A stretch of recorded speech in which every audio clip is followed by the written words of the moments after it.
صفات عباد الرحمن. يعني قبل ما نتكلم عن صفات عباد الرحمن، شوف ربنا سبحانه وتعالى بيقول عن سيدنا أيوب نعم العبد. فلما ربنا سبحانه وتعالى يشهد لك ان انت نعم العبد، فيعني لك مكانة عالية عند ربك سبحانه وتعالى. طيب تعال نشوف عباد الرحمن. وعباد الرحمن الذين يمشون على الأرض هونا، مش ماشي متكبر. وإذا خاطبهم الجاهلون قالوا سلاما. أول حاجة من صفات عباد الرحمن لا يرد الإساءة بإساءة، بل كان من هدي النبي صلى الله عليه وسلم اللي كان بيرد الإساءة بحسنة. فلذلك لو أنت عايز ترتقي عند الناس وعايز تسكن قلوب الناس، خليك دايما يعني حتى اللي يسيء ليك انت خليك محب. كل إناء ينضع بما فيه.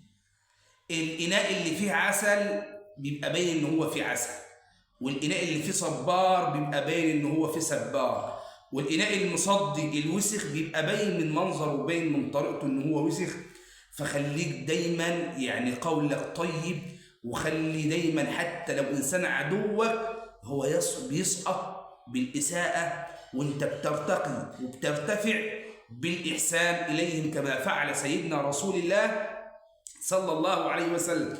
ده حتى سيدنا النبي صلى الله عليه وسلم، والقصة اللي كلنا حافظينها، لما لقي امرأة عايزة تشيل حمل قي من البوص، حمل وكان ثقيل، عايزة تشيله على ظهرها. يا أيها الشاب، يا هذا احمل هذا على ظهر. النبي صلى الله عليه وسلم مسك الحمل بدل ما يحمله على ظهره راح محمله على كتفه صلى الله عليه وسلم. لما راح لمكان المرأة شافت ان الشاب ده شاب كويس، شاب متدين، شاب محترم، قالت له يا هذا ايها الشاب، انا لا يوجد لدي ما اكافئك به، ما عنديش حاجه اديها لك ان انا اكافئك بيها، ولكن عندي نصيحه واحده هديها لك. ما هي هذه النصيحه؟ قالت هناك شاب يدعي اسمه محمد، في شاب اسمه محمد، إذا وجدت إياك يا بني أن تنظر إليه، وإياك يا بني أن تكلمه. سيدنا النبي صلى الله عليه وسلم ما قالش بقى بعد ما شلت على شانك وعملت ما فعل سيدنا رسول الله صلى الله عليه وسلم ذلك، وإنما قال لها سؤالها سؤال واحد: أتعرفين من أنا يا أمة الله؟ قالت أنت ذو الخلق العظيم، يعني أنت صاحب الأخلاق العظيمة. قال يا أمة الله أنا محمد ابن عبد الله. قالت أشهد أن لا إله إلا الله وأشهد أنك لرسول الله صلى الله عليه وسلم. وأسلمت المرأة بسبب الإحسان في الرد صلى الله عليه وسلم. طيب، وعباد الرحمن الذين يمشون على الأرض هونا وإذا خاطبهم الجاهلون قالوا سلاما والذين يبيتون لربهم سجدا وقياما. من صفات عباد الرحمن إن هو بيبات ساجد لربنا سبحانه وتعالى، يعني بيقيم الليل. وبالمناسبة بعض الناس فاهمة إن قيام الليل هو صلاة فقط، لا، ده قيام الليل بيبقى بالصلاة، قيام الليل بيبقى بالذكر، قيام الليل بيبقى بالقرآن، قيام الليل بيبقى في أي طاعة معينة. أنت عندك قيام الليل كثير جدا، أنت قيم الليل بالطريقة المناسبة ليك، أنت قيم الليل بالطريقة المناسبة ليك. عندنا أيضا والذين يبيتون لربهم سجدا وقياما، الليل بقى له سر عظيم عند الله سبحانه وتعالى. فلذلك اللي عنده مشكلة أو اللي عنده أمر أو الذي تعسر عليه أيا كان نوع العسر، ركعتين في جوف الليل وكلم ربنا سبحانه وتعالى، قرب من ربنا سبحانه وتعالى وكلم: يا رب انت عارف ان انا بيحصل معايا كذا وكذا، يا رب انت عارف ان جوزي قاسي عليا، يا رب اهدهولي، يا رب مراتي ما بتسمعش كلامي، يا رب خليها تطيعني، يا رب ابني تعبني، يا رب خليه يصلح حاله، يا رب اصلح حال اولادي، يا رب اصلح حال كذا، يا رب اشتغل، يا رب اتوظف، يا رب كذا، يا رب كذا، يا رب كذا، يا رب ارزقني. كلم ربنا سبحانه وتعالى، لعلها تكون ساعة استجابة. وإذا ناديت الله واستجاب الله تبارك وتعالى لهذه الدعوة كنت يا صديقي من السعداء. فدائما يعني خلي السر في قيام الليل وقرب من ربنا وقول له: يا رب بالمناسبة من أفضل الأمور اللي تقرب بها العبد صلاة على رسول الله صلى الله عليه وسلم في جوف الليل. وخلي بالك أنت لو عايز تدعي ربنا سبحانه وتعالى يعني ادعيه: وإذا خاطبهم الجاهلون قالوا سلاما والذين يبيتون لربهم سجدا وقياما والذين يقولون ربنا اصرف عنا عذاب جهنم إن عذابها كان غراما إنها ساءت مستقرا ومقاما. يعني من صفات عباد الرحمن إنه بيدعي ربنا سبحانه وتعالى.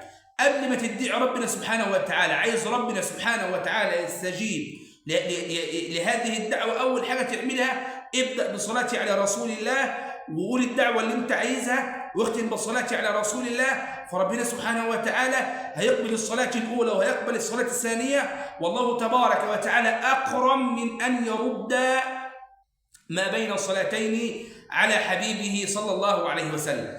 ولكن يا أحبابنا الدعاء له مقدار عظيم عند ربنا سبحانه وتعالى، فلذلك لما عبد من عباد الرحمن ذهب إلى رسول الله: يا رسول الله صلى الله عليه وسلم، يا رسول الله إنني أدعو ربي بدعوة وأريد أن أعرض عليك هذه الدعوة. أنا بدعو ربنا بدعوة وعايزك تقول لي الدعوة دي أزود فيها ولا أعدل فيها ولا أعمل فيها إيه؟ قال: يا رسول الله، اللهم أنا أقول اللهم عجل لي عقوبة الآخرة في الدنيا. يعني إيه؟ يعني بقول يا رب العذاب اللي أنت هتعذبه لي يوم القيامة عذبه لي في الدنيا، علشان أجي يوم القيامة نظيف، ما عنديش سيئات خالص ولا عندي عذاب خالص. بيفكر. ولعل أحد المشاهدين الآن ردد ورايا هذه الدعوة: يا رب عجل لي العقوبة اللي هتعاقبها لي في الآخرة، أعاقبها يا رب لي في الدنيا عشان أجي يوم القيامة نظيف. النبي صلى الله عليه وسلم قال: يا هذا لا تقل هذه الكلمة مرة أخرى، اوعى تقول الدعاء دي تاني. لا يا رسول الله، لا أنت ولا غيرك يستطيع أن يتحمل عذاب الله لا في الدنيا ولا في الآخرة. لا أنت ولا غيرك ولا أي حد أيا كان هو مين هيقدر يتحمل عذاب ربنا سبحانه وتعالى لا في الدنيا ولا في الآخرة. ولكن قل اللهم آتنا في الدنيا حسنة وفي الآخرة حسنة وقنا عذاب النار. فعذاب النار وعذاب يا أخوانا عذاب النار شديد جدا. ده يكفي أن أخف أهل النار عذابا، أخف واحد هيتعذب من أول أبونا آدم لحد آخر واحد مات في أمة سيدنا رسول الله، هيقف على قمرة صغيرة برجليه الرأس تغلب. تخيل كده حضرتك أخف واحد هيتعذب هيقف على قمرة صغيرة دماغه بتغلي. فلذلك إن الإنسان يستعيذ بالله من عذاب النار، لها مقدار عظيم عند ربنا سبحانه وتعالى. كذلك أيضا والذين يبيتون لربهم سجدا وقياما والذين يقولون ربنا اصرف عنا عذاب جهنم إن عذابها كان غراما إنها ساءت مستقرا ومقاما. هنكتفي إلى هنا ويبقى في فيديو تاني تكملة لعباد الرحمن. كان معكم الداعية أحمد محمود، والسلام عليكم ورحمة الله وبركاته.